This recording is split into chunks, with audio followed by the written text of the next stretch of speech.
Nós vamos orar mais uma vez e depois iremos para a meditação. Oremos. Senhor nosso Deus e Pai amado, muito obrigado, Senhor, por Tua misericórdia em nossas vidas. Te agradecemos, ó Pai, pelo privilégio que o Senhor nos deu de podermos Te louvar.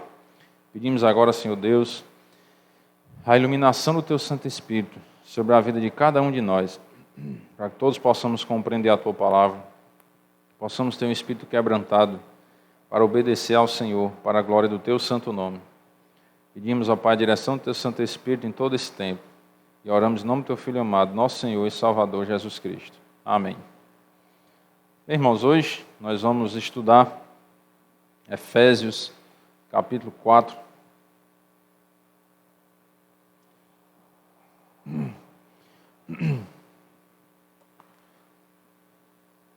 Versículo 1. Efésios 4, versículo 1.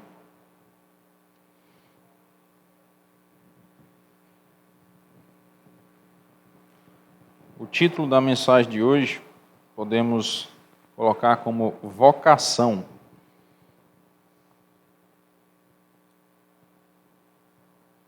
Vocação.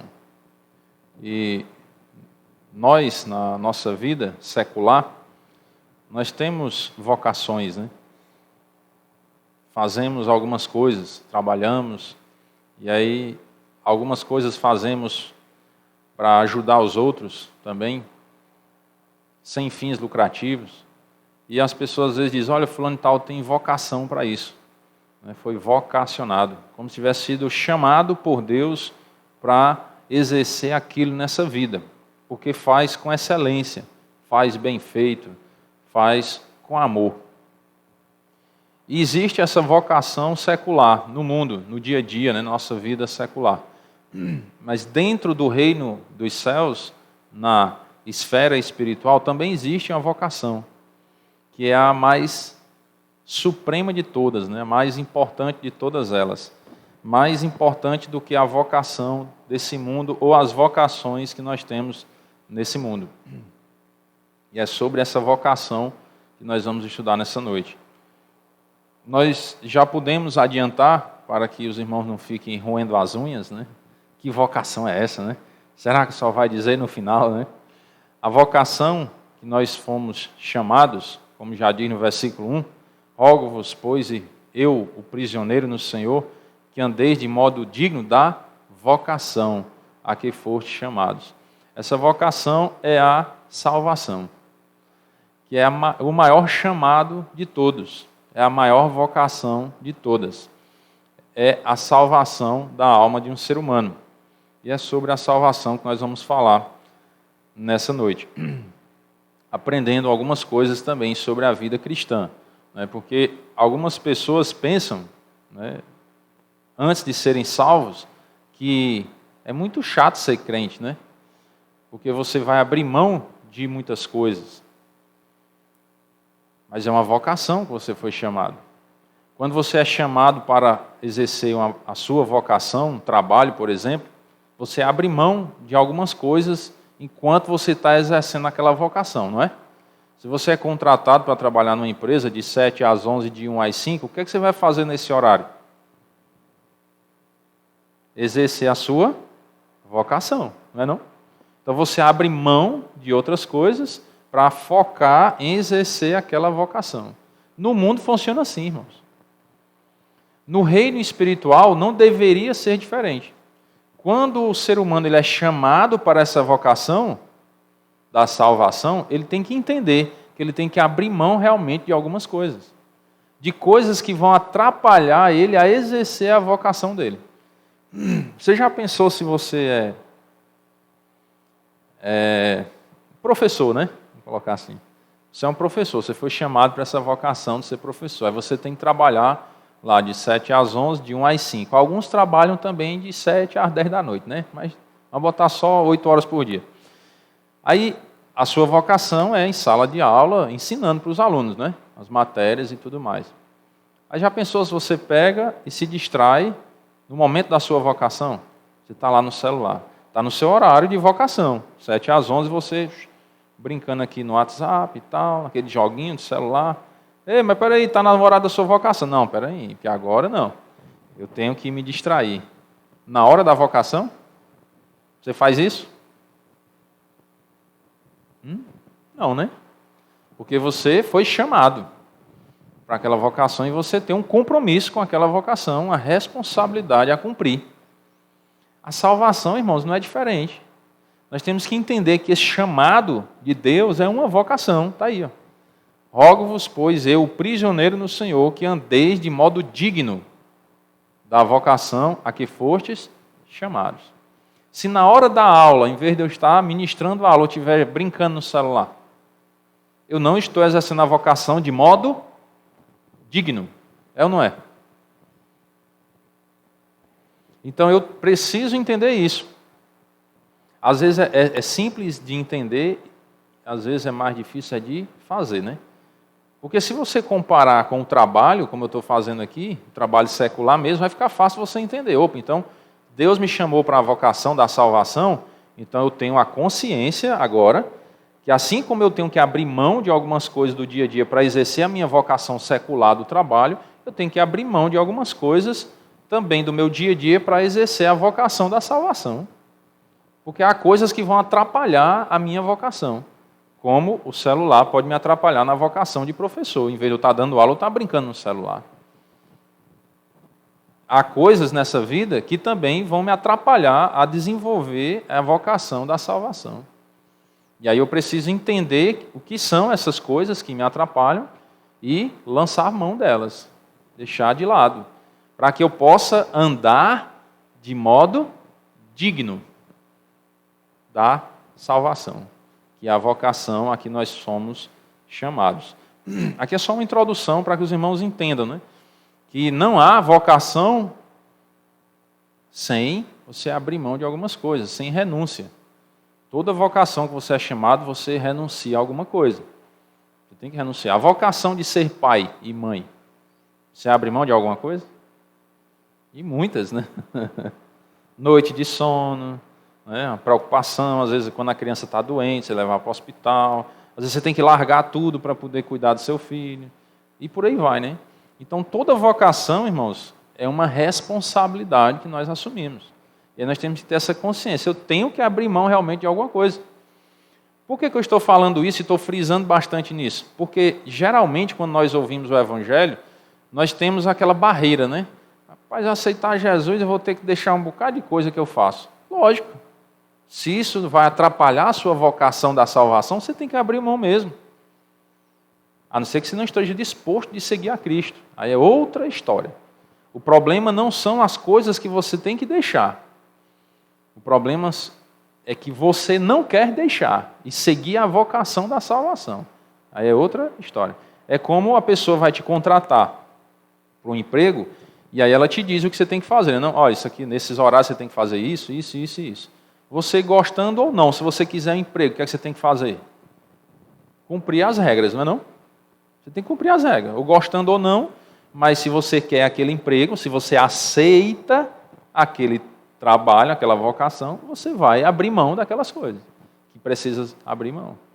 A salvação é do mesmo jeito. Se eu quero realmente essa vocação, se eu quero ser salvo, se eu quero ir para o céu quando morrer, então eu preciso, entender quais são as regras, que está na Bíblia, as regras, e aí abrir mão daquilo que eu preciso abrir mão, para que eu ande de modo digno da salvação. Então Efésios 4:1 diz: Rogo-vos, pois eu, prisioneiro no Senhor, que andeis de modo digno da vocação a que fostes chamados. Quem escreveu o livro de Efésios? Quem? Paulo, né? O apóstolo Paulo. Preste atenção em algo bem interessante que ele diz aqui, que nós vamos tentar nas entrelinhas entender algo muito importante que ele quer nos comunicar. Ele diz que é prisioneiro no Senhor. Ele aceitou essa vocação, que ele foi chamado para ser salvo. Lembra, no caminho para Damasco, ele teve aquele encontro celestial com Cristo e tal, aquela luz deixou ele cego 3 dias e tudo mais. Vocês conhecem a história, né? Se não conhecem, vocês podem ler Atos, capítulo 8, por ali assim, você vai ver mais ou menos essa história.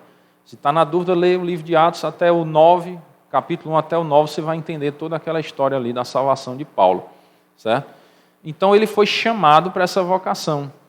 Ele perseguia a igreja de Cristo, agora ele passou a ser perseguido. Ele já abriu mão da sua liberdade, passou a ser um fugitivo, podemos dizer assim.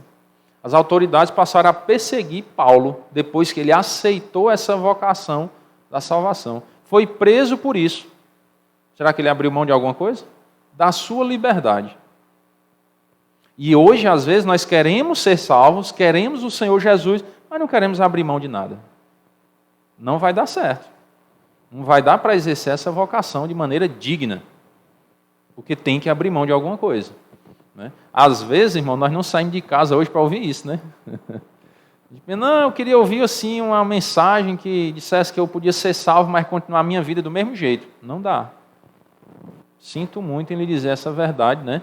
Se isso lhe fere, mas o Evangelho é para isso, né? Para sarar as feridas. Então nós estamos com um problema que precisamos resolver.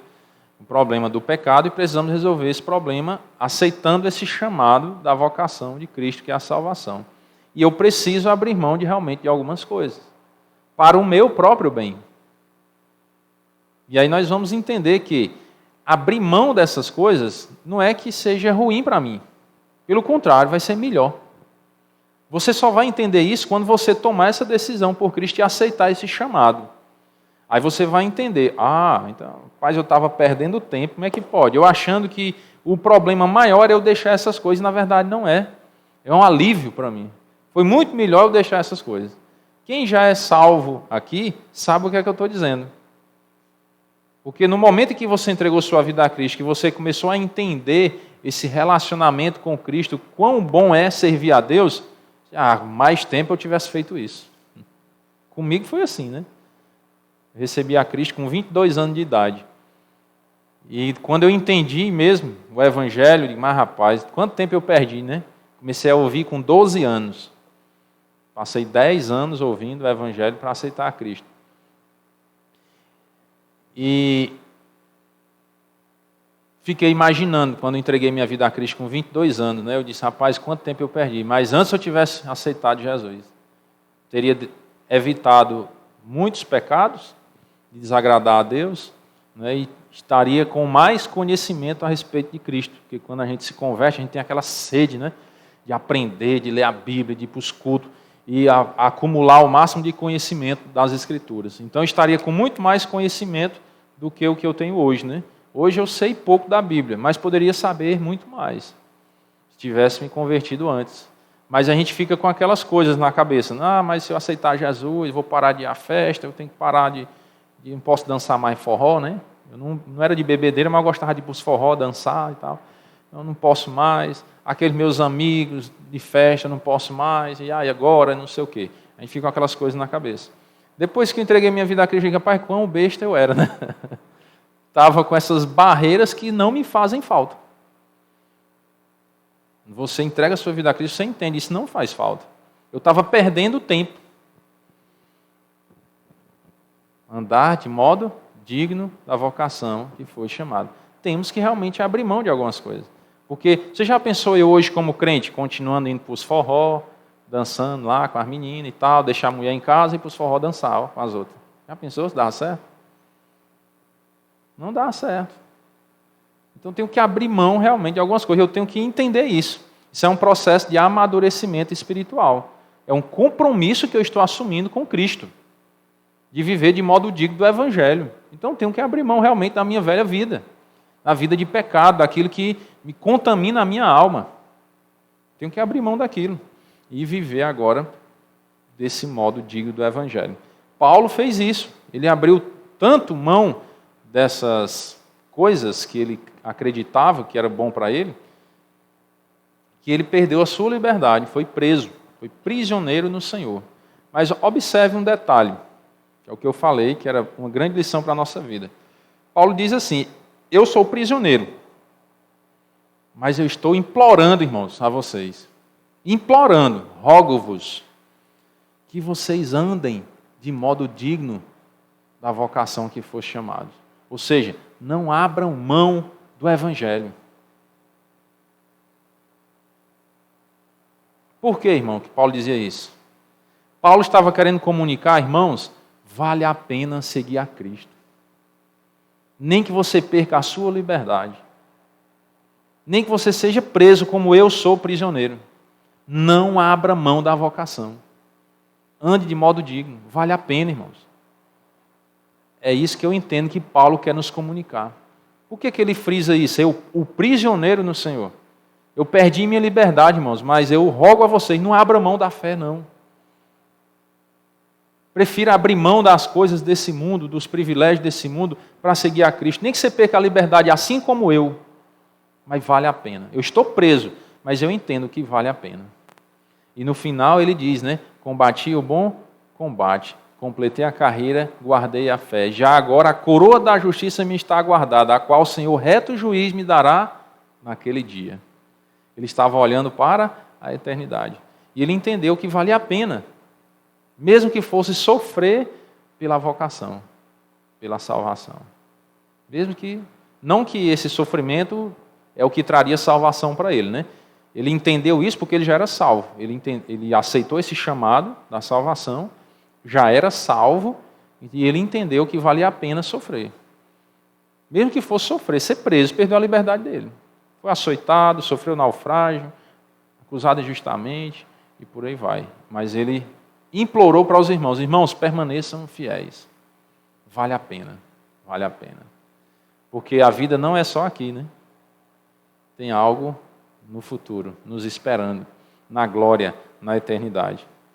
E aí ele faz esse apelo inicial e vai nos ensinar aqui como viver. Como é, irmãos? Tá bom, então eu entendi o recado de Paulo, que vale a pena sofrer pelo Evangelho, vou aceitar essa vocação, vou aceitar esse chamado e eu quero essa salvação para a minha vida. Eu vou entregar minha vida a Cristo. Como eu tenho que viver agora? Aí ele diz, com toda a humildade e mansidão, com longanimidade, suportando-vos uns aos outros em amor, esforçando-vos diligentemente por preservar a unidade do Espírito no vínculo da paz. Aqui, Paulo está ensinando como é que eu tenho que viver, então, essa vocação. Dessa forma, você tem que viver. Todos nós que aceitamos essa vocação da salvação, esse chamado para a salvação, temos que aprender a viver assim. Humildade. E eu vou ler o que é que o John MacArthur comenta sobre esses pontos, né? A humildade, a mansidão, a longanimidade. Só para que vocês possam entender mais tecnicamente, né, o significado dessas palavras dentro desse contexto. A humildade é um termo que não é encontrado no vocabulário latino ou grego dos tempos de Paulo. A palavra grega, aparentemente, foi inventada pelos cristãos, talvez até mesmo pelo próprio Paulo, a fim de descrever a qualidade para a qual nenhuma outra palavra estava disponível. A humildade é a virtude mais fundamental do cristão. É a qualidade de caráter ordenada na primeira bem-aventurança, né? Bem-aventurados humildes de espírito. E descreve a graça nobre de Cristo. Então a humildade é como se fosse assim a base da vida cristã. Você precisa entender o que é isso, a humildade, e viver dessa forma, de uma maneira humilde. Nós não vamos aprofundar mais o conhecimento nessa palavra, porque você pode também ir no dicionário e ver o que é que significa humildade, certo? Muito simples. É só para você entender que é a base. É como se fosse o ponto de partida para você desenvolver esses outros pontos. A mansidão, a longanimidade e o amor. Mansidão. Um produto inevitável da humildade. Se você é humilde, você vai ser uma pessoa mansa. É um produto inevitável. Então, por isso que eu falei, é a base para essa vocação. Você viver na vocação da salvação, a base é a humildade. Porque a partir dela você vai inevitavelmente desenvolver a mansidão na sua vida. Diz respeito àquele que é manso de espírito e que tem domínio próprio. E aqui eu vou abrir aquele parênteses que eu sempre abro quando falo de mansidão, né? Quando eu lembro da história de Moisés. Vocês lembram que a Bíblia diz que Moisés era um homem muito manso. Mas Moisés matou um homem. Quando ele viu um judeu sendo maltratado, ele perdeu o controle ali e foi lá e matou aquele que estava maltratando o judeu, né? Mas aí você diz, mas peraí, mas Moisés não era manso? Como é que ele perdeu o controle?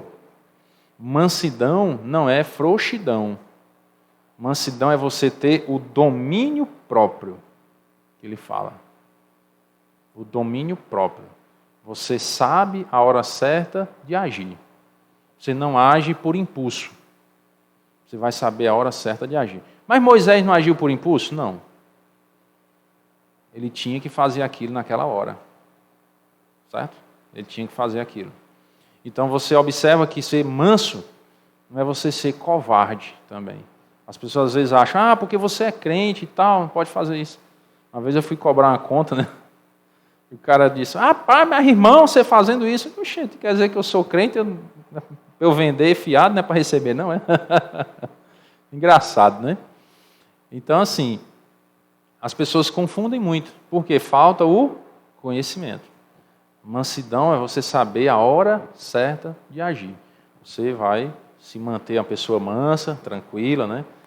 E na hora de agir, você saber agir também, certo? É ter o domínio próprio. Longanimidade. A palavra grega significa literalmente resistência. Ser longânimo é ser resistente. E refere-se a uma paciência resoluta, que é uma consequência natural da, adivinha? Humildade. Entenderam? A base é a humildade. Da humildade, inevitavelmente você vai ser manso e, consequentemente, você vai ser longânimo, resistente, resiliente. E também é um resultado da mansidão, né? Você observa que é um processo em cadeia, né? Você começa sendo humilde, automaticamente é manso, juntando essas duas características, a humildade e a mansidão, você vai desenvolver a longanimidade. É um processo. Então a gente precisa aprender todas essas características. E automaticamente vai resultar no amor. A humildade, a mansidão e a longanimidade refletem-se no amor paciente pelos outros, o qual é contínuo e incondicional. Então, quando nós desenvolvemos essas três características, a humildade, a mansidão, a longanimidade, automaticamente nós vamos também amar os nossos irmãos, suportar os nossos irmãos, né? Suportar uns aos outros em amor. Suportar é você respeitar, eu entendo assim, né? Você respeitar os irmãos, entender que cada um tem as suas limitações, que nós somos diferentes, assim como os dedos da nossa mão são diferentes, os nossos irmãos também são diferentes, cada um tem a sua cultura, foi educado em um lar diferente. Às vezes nós temos diferenças com a nossa esposa dentro de casa, né? Que vivemos com ela, tem coisas que não batem, não se alinham. Imagine com os irmãos, né? Então nós temos que amadurecer e não viver em pé de guerra com os irmãos. Viver suportando-vos uns aos outros em amor. É entender que nós temos que desenvolver a humildade, a mansidão, a longanimidade e amar os nossos irmãos, saber das limitações de cada um, das diferenças de cada um e respeitar e viver em paz, que é o que ele fala no versículo 3. Esforçando-vos diligentemente, com longanimidade, né? Ser diligente, por preservar a unidade do Espírito no vínculo da paz. E aí eu lhe pergunto, é fácil desenvolver essas características? Humildade, mansidão, longanimidade e suportar os outros em amor, é fácil? O próprio texto está dizendo que não é. Por que o texto está dizendo que não é? Esforçando-vos. Isso é um esforço. Está dizendo que é algo difícil. Não é não? O próprio texto está ensinando. Esforçando-vos. Diligentemente. Não desista.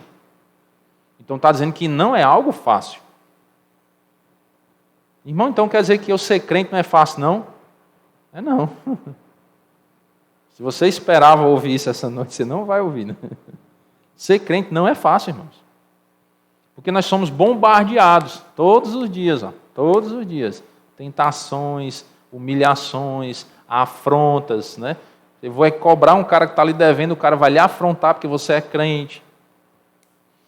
E por aí vai. Todos os dias nós somos bombardeados. Mas eu não posso esquecer do versículo 1. Ande de modo digno da vocação. Então eu tenho que abrir mão às vezes, de algumas coisas. Essa conta eu perdi, viu? Abri mão. Tá bom, se você quiser pagar, você paga, não quiser, você não paga, e pronto, né? Porque eu não vou brigar com a pessoa, ou dar uma surra no cabo, porque o cabo está me devendo, né? Eu vou cobrar. E o cabo não quer pagar, eu faço o quê? Não vendo mais, né? Somente ele perde o crédito, total, né? Então, irmão, você ficou no prejuízo. Fiquei não, eu ganhei experiência. Eu aprendi isso na vida, né? Os prejuízos que nós falamos, pai, ficar no prejuízo. Não, é uma experiência que você adquire. Você ganhou com aquilo. Porque você ganhou mais prudência, mais cuidado na hora de fazer seus negócios. E aí você agora tem mais cautela e automaticamente você não vai ter os mesmos prejuízos lá na frente, certo? Então são aprendizados, são experiências que você ganha na vida. Então, irmãos, não é fácil. Andar na vocação, a ser crente, não é fácil. Mas lembre do que Paulo disse. Irmãos, eu estou implorando, não abra mão não, porque vale a pena. E é isso que nos alegra. É o resultado, a finalidade, lá é o fim que nós vamos chegar lá. Não é o percurso. Nós não podemos focar no percurso. Porque é difícil, tem espinhos, é dificuldade, trabalhoso demais, eu tenho que me esforçar muito para ser um crente fiel a Deus e tal. Graças a Deus por isso. Esses sofrimentos vão lapidar a nossa vida. Você pega uma joia bruta, você tem que fazer o quê? Trabalhar nela, né? Lapidar para que ela brilhe. Assim a nossa vida cristã. É com esforço. É com esforço. Para vivermos uma vida cristã que agrada a Deus. Mas se nós formos diligentes, nós vamos brilhar. Isso é que é maravilhoso, irmãos. Isso é que nos anima. Sem luta não há vitória. Outra frase que eu aprendi na minha vida que tem me ajudado muito. Às vezes nós queremos obter vitórias na vida, mas nós não queremos lutar. Sem luta não tem vitória. Eu tenho que aprender a lutar mesmo, esforçando, diligentemente, orar, congregar, ler a Bíblia. É fácil? Não. Esforce diligentemente. Esforço. E você vai brilhar. Você vai obter a vitória. Quem está dizendo isso é Deus, sou eu não. Esforçando-vos diligentemente por preservar a unidade do Espírito. Então nós como igreja, temos que preservar essa unidade. Temos que valorizar a congregação. Temos que desenvolver esse vínculo da paz, essa amizade, essa irmandade, de respeitar os irmãos, de viver, mesmo em meio às diferenças que temos, nós conseguimos viver em paz, no Espírito. Porque o Espírito é que nos une. Qual o Espírito? O Santo, o Espírito Santo. O inicial maiúsculo, o Espírito Santo de Deus. Ele é quem vai nos manter nesse vínculo da paz. Porque quando nós entregamos nossa vida a Cristo, nós somos selados com o Espírito Santo. Então nós temos o mesmo Espírito. Então vamos andar no Espírito e não na carne. Há somente um corpo, que é a igreja. O corpo é a igreja de Cristo. E um Espírito, que é esse Espírito que nos une. Que é o Espírito Santo de Deus que nós recebemos no momento da fé em Cristo. Quando você deposita aquela fé em Cristo para a salvação da sua alma, que você aceita esse chamado da vocação, você recebe o Espírito Santo. E só tem um Espírito, não tem vários. Então, se todos nós temos do mesmo Espírito, não tem para que andar em divisão, mas andar em paz. Como também fostes chamados numa só esperança da vossa vocação. Qual é a esperança da nossa vocação? Nos encontrar com Cristo, não é não? É a salvação. E o Espírito Santo é o penhor da nossa herança, até o resgate da sua propriedade, em louvor da sua glória. É a garantia da nossa salvação, é o Espírito Santo que habita em nós. Quando você recebe esse Espírito no momento que você crê. E é a garantia que você vai para o céu.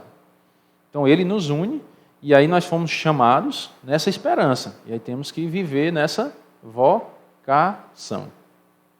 Andando de modo digno, brilhando a luz de Cristo. Esse andar de modo digno, irmãos, entenda que é você dar um bom testemunho na sociedade. É você andar como um crente, você agir como crente, você falar como crente. Se você for afrontado e às vezes a gente tem uma mania de responder na bucha, né? Fica calado.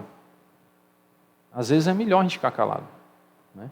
Eu tenho tentado trabalhar isso na minha vida. É um calo que eu tenho no sapato, né? Eu tenho tentado trabalhar isso, ter esse domínio próprio. Às vezes alguém afronta, diz alguma coisa, a gente se cala, conta até 10, pede a Deus, né? Paciência, mansidão, né? E se acalmar, certo? Para não... eu jogo pedra em todo mundo que vier contra mim e pronto. Não é bem assim. E aí como é que vai ficar o nosso testemunho, né? Na sociedade? E aí as pessoas precisam ver em nós, crentes, algo diferente.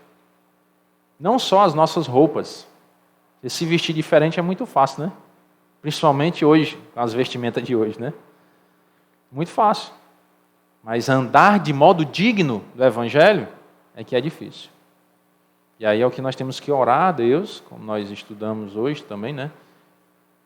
Sobre a oração, hoje de manhã. Nós temos que orar a Deus para que nos dê força para isso. Para andar de modo digno da salvação do Evangelho. Há um só Senhor, uma só fé e um só batismo. Então só tem um Espírito, só tem um Senhor na nossa vida, que é o Senhor Jesus Cristo. E o versículo 6 ele diz, e um só Deus e Pai de todos, o qual é sobre todos e age por meio de todos e está em todos. Ó. A Trindade, o Espírito Santo, Jesus e o Pai. Ó. Pai, Filho e Espírito Santo.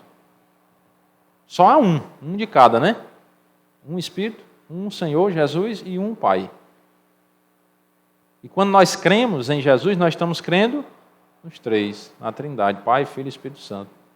Somos habitados pelo Espírito Santo, oramos ao Pai em nome do Filho, e o Pai atende às nossas orações, e quando nós partimos desse mundo, por meio de Cristo, que é o Filho, nós vamos viver com o Pai na eternidade. Então estamos em relacionamento constante com a Trindade, Pai, Filho e Espírito Santo. Então precisamos andar dessa forma e entender. Preciso abrir mão de algumas coisas realmente para viver de modo digno. Porque se eu não abrir mão de nada, eu posso morrer dizendo que sou crente. As pessoas não vão acreditar. Não vão. Certo? Se Paulo tivesse dito, eu sou crente, eu creio em Jesus, e não tivesse largado mão de nada. Então, se Paulo largou mão de algumas coisas, nós temos que seguir o exemplo. Essas histórias na Bíblia não estão aí à toa, por acaso. É para ter exemplo para nós observarmos. Opa, Paulo, homem de Deus, conhecedor, né, da Escritura, ele era conhecedor da Escritura, resolveu abrir mão de todo aquele ensinamento errado que ele tinha recebido, né, de muitas coisas erradas que ele recebeu de ensinamento, por isso que ele estava perseguindo a igreja de Cristo, e resolveu abrir mão da sua liberdade, foi até preso, e estava rogando a nós para não abrir mão dessa vocação. Então é porque vale a pena. Então eu vou seguir a Cristo. E eu vou abrir mão do que for preciso para andar de modo digno da vocação a que Cristo me chamou. Amém? Vamos orar. Senhor nosso Deus e Pai querido, muito obrigado pela misericórdia do Senhor em nossas vidas. Pedimos perdão ao Pai por todos os nossos pecados, nossas fraquezas. Ainda estamos muito longe, Pai, de fazermos aquilo que te agrada, mas rogamos ao Senhor, Pai, que a cada dia o Senhor possa quebrantar o nosso coração para fazermos a Tua vontade e não a nossa, para que o Senhor seja exaltado em nossas vidas, para que possamos brilhar a luz de Cristo para a glória do Teu nome, Pai. Pedimos as bênçãos do Senhor pela semana, a vitória sobre o mal e sobre o pecado. E oramos, Senhor Deus, agradecidos, em nome do Teu Filho amado, nosso Senhor e Salvador Jesus Cristo. Amém. Uma boa noite, irmãos, que Deus os abençoe.